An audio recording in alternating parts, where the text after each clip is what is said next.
자유의 수호자, 분열을 일으킨 폭군.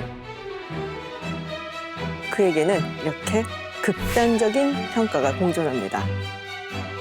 오늘 160년 동안 논란이 되어왔던 그의 마지막 순간을 들여다볼까 합니다.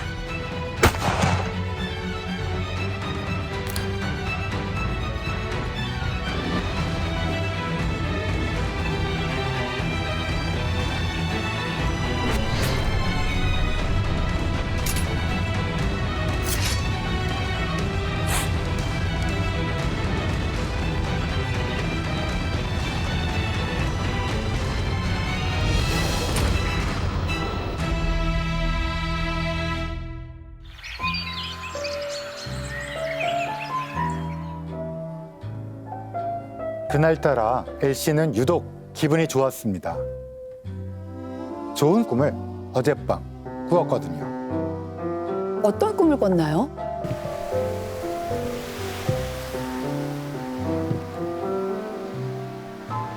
독특한 배에 올라탄 채 미지의 바다를 향해 나아가는 꿈이었습니다. 사실 지난 몇 년간 엘씨를 무척 힘들게 하던 일이 있었는데 며칠 전 잘 마무리가 됐거든요. 어쩌면 평생을 통틀어 가장 행복한 날이 아닐까 싶었습니다. 오, 발걸음이 가벼웠겠는데요? 퇴근 후에 아내와 드라이브도 했습니다. 그동안 일이 너무 바빠서 아내를 잘 챙겨주질 못했었거든요. 이젠 좀 더 즐겁게 살자. 퇴직을 하면은 바다도 보러 가자. 가족을 굉장히 끔찍히 생각하는 남편 같아요. 아내를 위해 엘씨가 준비한 그날의 하이라이트가 따로 있었습니다. 저녁 8시 30분, 엘씨 부부는 극장 2층에 마련된 VIP 전용 객석으로 들어갔습니다.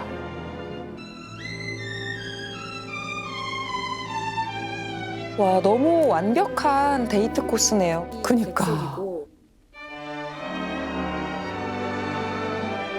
손을 꼭 잡은 엘씨 부부는 이내 연극에 빠져들었습니다. 극이 절정을 향하며 관객들의 웃음소리가 극장을 채우던 그때 무슨 소리야 이게? VIP 전용석을 가득 메운 뿌연 연기가 사라지자 엘씨의 모습이 드러났습니다. 고개를 가슴팍에 푹 떨군 채 축 몸이 늘어져 있었죠.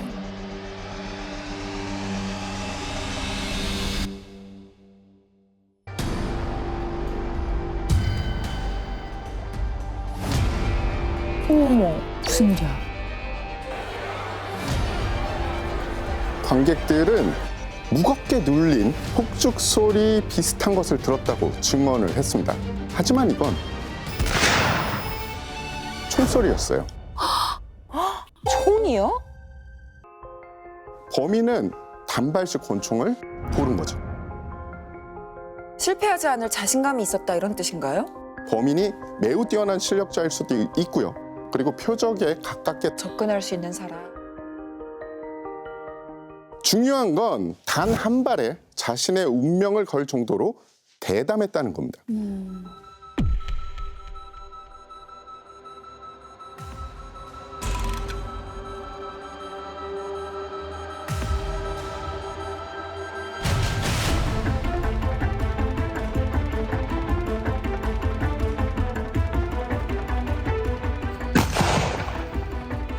요즘 얘기는 아닌 것 같아요. 총에 맞은 피해자의 이름은 미국의 제16대 대통령 에이브라함 링컨이었어요. 대통령이요? 엘씨가 링컨이었구나. 그리고 이날은 4년 동안 끌어왔었던 남북전쟁이 마무리를 짓고 연방군이 승리를 한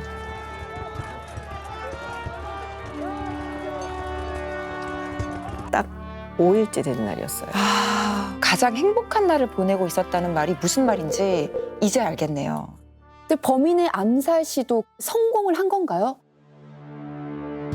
범인은 총을 쏘자마자 바로 도주하기 바빴기 때문에 자신의 범행이 성공했는지는 알 수가 없었습니다. 근데 만약에 실패를 했으면 아마 링컨 대통령한테 두들겨 맞았을 거예요. 왜요? 링컨 대통령이 굉장히 체구가 컸어요. 키가 193cm였고 와. 20대 시절에 레슬링을 했습니다. 잘했어요, 심지어. 전적이 300승 1패. 300승 1패?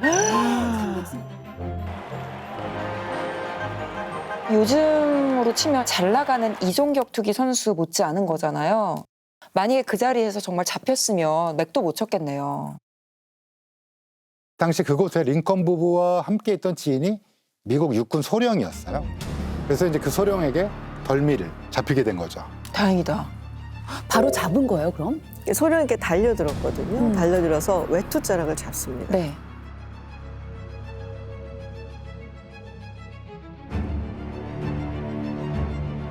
범인하고 눈이 탁 마주쳐요. 봤더니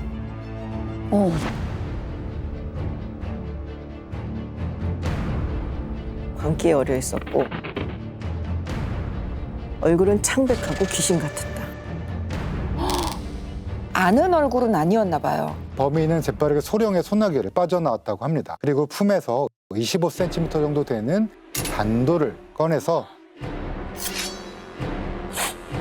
소령의 가슴과 팔을 공격합니다. 깊은 관통상을 입은 와중에도 소령은 범인의 외투자락을 붙잡고 계속 버텼는데요. 역부족이었죠. 결국은 이제 놓치게 되고 범인이 이 난간을 뛰어넘어서 1층으로 뛰어내리게 되죠. 건물 2층 높이 되는 거잖아요. 4m 정도 됐죠. 괜찮아요? 다리를 한쪽을 좀 정말 다쳤어요. 필사적으로 범인이 도망친 거네요.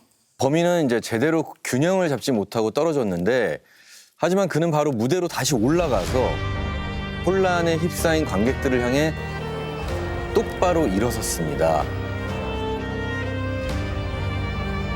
피 묻은 단검을 의기양양하게 치켜들고 외쳤습니다.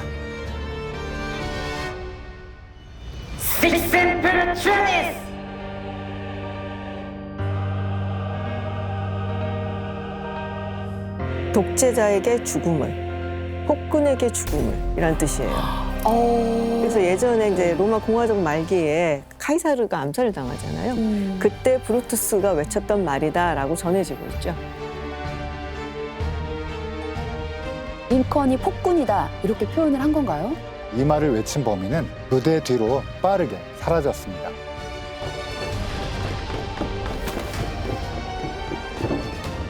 그리고 극장 밖으로 나가서 미리 준비해둔 말을 타고 달아난 거죠.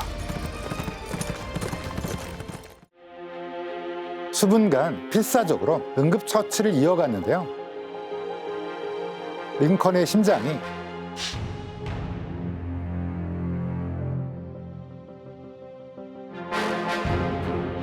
뛰기 시작했습니다. 오, 살아났구나. 천만다행이네요. 그러니까 군의관이 이제 링컨을 좀 더 안전한 곳으로 옮기자라고 얘기를 합니다. 대통령을 차가운 극장 바닥에 눕혀서 마지막을 보내게 할 수는 없다는 거였죠. 백악관으로 옮길 생각이었나요? 포드 극장에서 백악관은 너무 먼 데다가 덜컹거리는 마차에 링컨의 몸을 실을 수는 없었기 때문에 최대한 가까운 곳으로 옮기기 위해 여럿이 힘을 모아 링컨의 몸을 바닥에서 들어 올렸습니다. 약 190이 넘는 거구인데 2층이잖아요. 계단을 내려갈 때 머리가 아래쪽에 있을 수도 있잖아요. 네.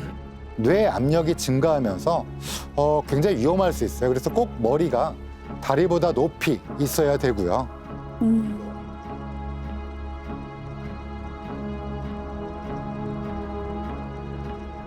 조심스럽게 링컨은 나선형 계단을 내려갔습니다. 사람이라도 삐끗하면 이거 큰일 나는 거잖아요. 극장 밖으로 무사히 나가기는 했는데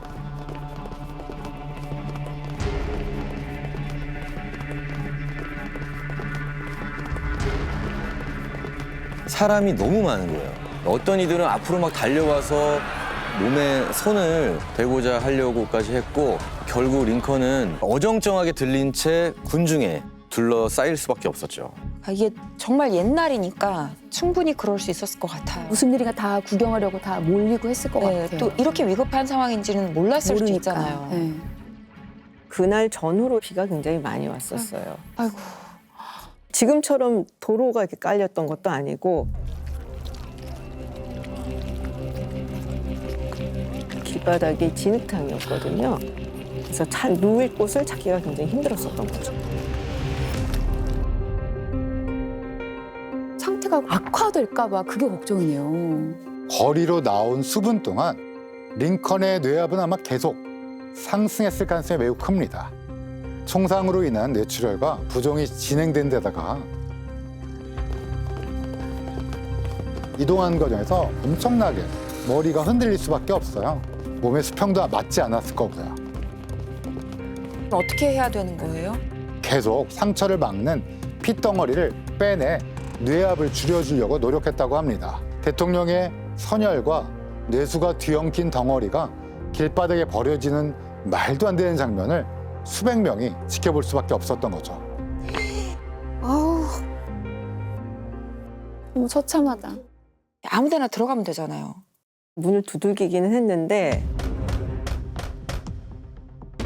대부분 불이 꺼져 있고 문이 열리지가 않았어요. 많은 사람들이 남북전쟁이 끝났으니까 그치. 축하하러 이렇게 밖에 나가기도 했었고 그리고 그 지역이 사실 상업지구였어요. 아, 근데 어떡해요. 지금 상황이 너무 긴박한 상황인데. 하필이면요. 어떡해. 사실은 누가 있기만 하면은 이리로 들어오세요 이렇게 했을 것 그렇죠. 같은데. 위급하니까. 예. 그렇게 또 이제 10분 가량이 지나고 있을 때 극장 맞은편 집의 문이 네. 열렸습니다. 여기로 데려오세요. 라고. 야, 근데 드디어 그럼 안전한 장소를 찾았군요. 그런데 문제가 하나 있었어요. 무슨 문제가 있죠? 링컨이 키가 굉장히 컸다고 했잖아요. 네. 190cm가 넘는다고 했는데 침대가 너무 짧았나 보다. 그 침대는 발에 보드가 있었던 거죠. 발 쪽에 있는 보드를 떼내려고 했더니 침대가 무너질 것 같은 거예요. 결국에는 링컨을 사선으로 눕히게 됩니다. 아, 이게 무슨 일이죠 대체? 대통령의 주치를 비롯한 몇몇 의사들이 도착을 했고요. 할 수 있는 이 모든 조치들을 이제 이어가기 시작합니다. 어떤 것들이었죠? 당시 넬라톤 탐침이라는 의료용 기구가 있었는데요. 즉시 가져오도록 했습니다. 그게 뭔가요? 상처 속 이물질, 특히 총알을 물리적으로 찾아내는 기구입니다. 가느다란 금속 막대기 끝에 유약을 바르지 않은 작은 도자기가 달려 있는데요. 총알이 닿으면 도자기 끝에 황성분과 만나게 되면서 자국이 남게 돼요. 액선이 개발되기 전이었기 때문에 총알의 위치를 확인하기 위한 가장 정밀한 수단이었습니다. 상처 안으로 저 길다란 침을 집어넣는 거예요? 약 7cm 정도 넣었는데요. 이물질이 딱 닿는 느낌이 들었다고 합니다. 찾았구나. 총알은 아니었고요. 머리뼈가 깨지면서 생긴 뼈 조각이었고요. 조금 더 깊이 밀어넣었지만 결국 이 탐침으로는 총알의 위치를 확인하지 못했습니다. 왜 못 찾았을까요? 탐침의 길이로는 도달할 수 없는 정도의 깊은 곳에 총알이 박혀 있기 때문일 가능성이 높죠. 그 궤적 또한 복잡했을 거고요. 총알의 위치를 아는 게 그렇게 중요한가요? 괜히 더 뇌를 건드리는 거 아닐까 걱정되는데. 군의관 찰스 릴의 기록을 보면 링컨의 왼쪽 눈꺼풀에 멍들어 있었고 왼쪽 동공은 확장, 오른쪽 동공은 수축해 있었다라고 기술되어 있는데요. 이미 뇌출혈이 상당히 진행됐고요. 이 왼쪽 눈에 멍들은 거는 넘어져서 생길 수도 있지만 이게 총알이 박히면서 머리뼈 바닥에 골절이 생기면 피가 흘러내리면서 라쿠나이라고 너구리 모양처럼 눈이 보이는 경우가 총알의 흔한 상처인데 아마 이랬다면 두개골 내부의 압력이 급격히 높아진 상태이고 뇌조직이 본래 위치에서 밀려나는 뇌 탈출, 그러니까 뇌가 다른 곳으로 이동하는 이런 상태까지 진행된 게 아닌가라고 추정이 됩니다. 현대 기술, 현대 장비, 현대 약물, 현대 의사가 모두 동원되더라도 사망으로 가는 과정이 거의 확실하다고 볼 수 있습니다. 결국에는 할 수 있는 게 지켜보는 것뿐이었겠네요. 총상을 입은 링컨은 이후 9시간가량 생명을 유지했습니다.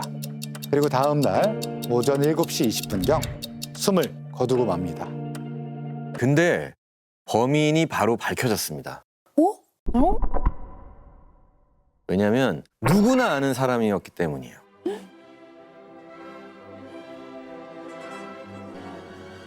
누구예요? 잘생겼어요. 존 위크스부스라고 하는 배우예요. 인기도 굉장히 많았고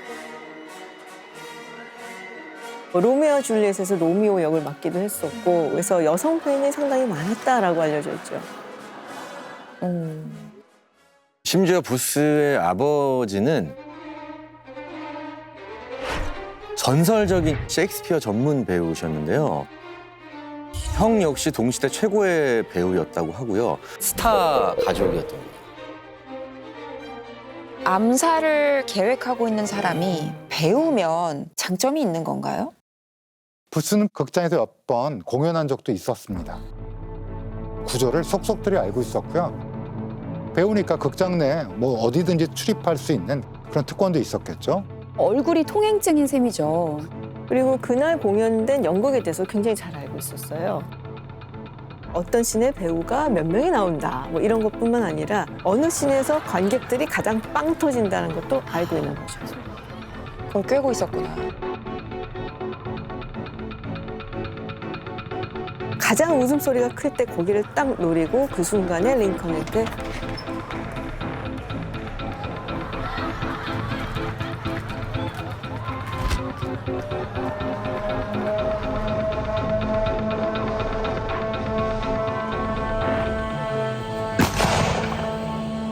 방아쇠를 당긴 거죠.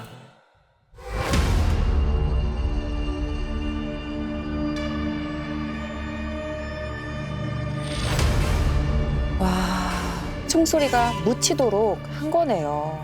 그렇게 잘 나가던 배우가 대체 왜 링컨 대통령을 살해를 한 건가요? 암살 5일 전 4년 동안 끌어왔었던 남북전쟁이 결국엔 남부연합의 패배로 끝나게 되죠.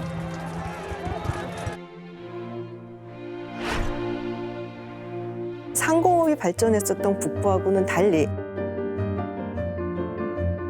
남부 같은 경우는 대농장주가 대규모로 농사를 짓는 산업에 기반을 두고 있었죠. 값싼 노동력을 활용을 해서 면화라든지 담배라든지 생산을 했는데 그때 사용했던 노동력이 바로 노예입니다. 그리고 부스는 노예제 옹호론자입니다. 노예제 폐지 때문에 살해를 했다는 거예요? 사실 링컨 같은 경우는 노예 해방, 반대 세력에게는 꼭 타도해야 될 인물이었죠. 대통령이 당선이 되자마자 남부의 11개 주들이 미국 연방에서 탈퇴를 하겠다라고 선언을 합니다. 링컨의 입장에서는 이것을 막기 위해서 전쟁을 할 수밖에 없었던 거죠. 전쟁이 계속되면서 1863년 링컨이 노예 해방 선언을 합니다. 흑인 노예들이 연방군에 합류를 하게 돼요. 한 20만 명 가까이 됐다고 합니다.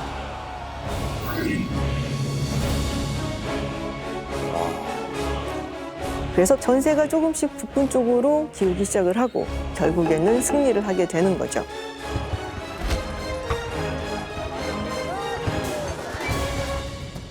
그런데 암살되기 3일 전 링컨이 연설을 하나 해요. 해방된 흑인 남성들에게 참정권을 준다. 투표를 할 수 있게 해주겠다라는 거였죠. 그 연설을 듣고 있었던 사람 중에 한 명이 바로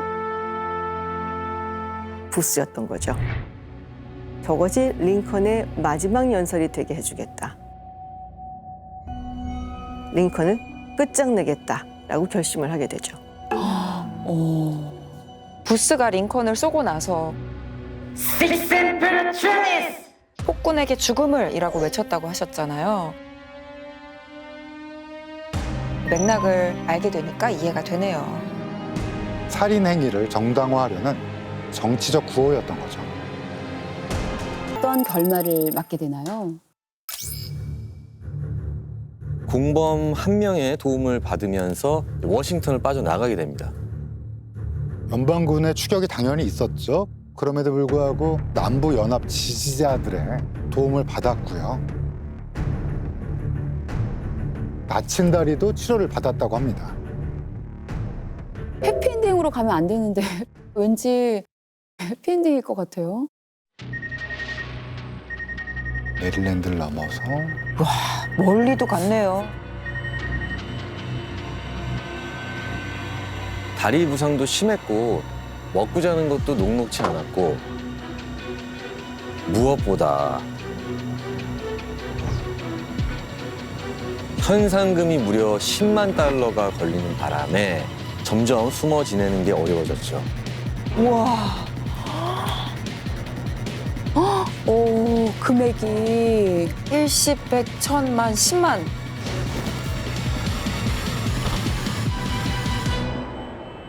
진짜 어마어마하네요. 지금도 크죠. 다들 잡으려고 혈안이 됐을 것 같은데요, 이러면? 부스가 남부의 한 숲에 있는 오두막에 이제 숨어 있었거든요. 주인이 먹을 것도 좀 갖다 주고 살펴도 주고 했었는데 부스가 꼭 요청한 것이 하나 있었어요.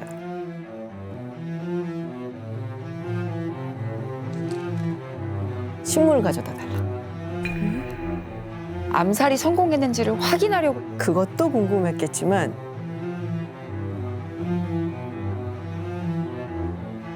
자신의 행동에 대해서 사람들이 어떻게 얘기하는지 세간의 평가가 궁금했던 거죠. 사람들이 자기를 영웅으로 생각하는지 안 하는지. 지금으로 치면 포털에다가 본인 이름을 이렇게 쳐본 거네요. 그때 시대의 관종. 엄청난 관종인 거죠.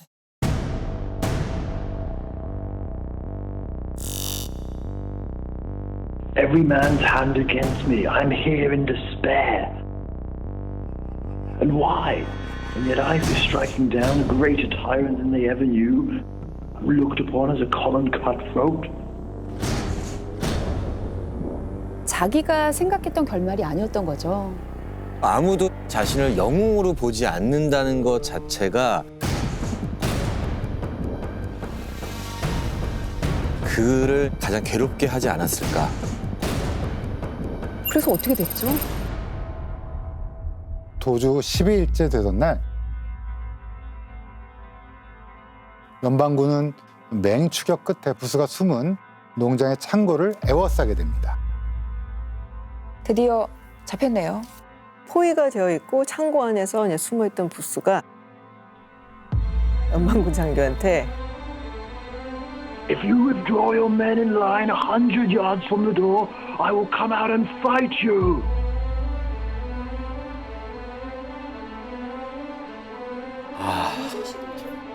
중세 시대예요?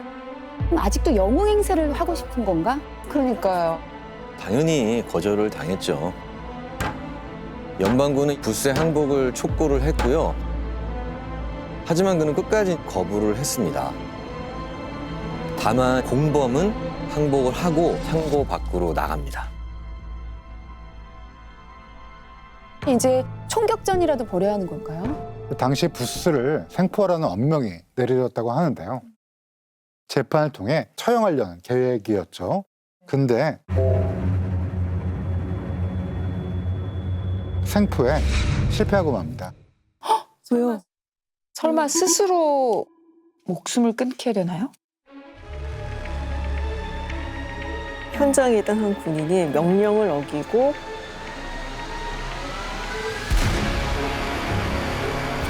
총을 쏜 거예요. 왜요? 이것 때문에 배후에 누군가가 있는데 이걸 숨기려고 했었던 것이 아니냐 얘기가 나오기도 했었는데 그거는 아니었던 것 같고요. 이 군인이 극단적으로 종교적인 신념이 강한 사람이었어요. 이런 살해범 같은 경우는 신의 뜻에 따라 내가 처단해야 된다. 뭐 이런 거였죠. 부스는 마지막 말을 남기고 이제 숨을 거둡니다.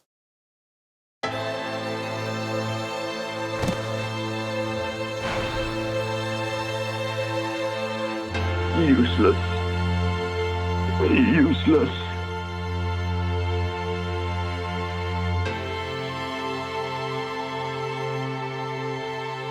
연극 배우가 대사를 하듯이 관객들이라고 생각하는 거예요. 마지막 나를 보고 있는 사람들한테도 관객들이라고 그러니까. 생각하는 거예요. 예.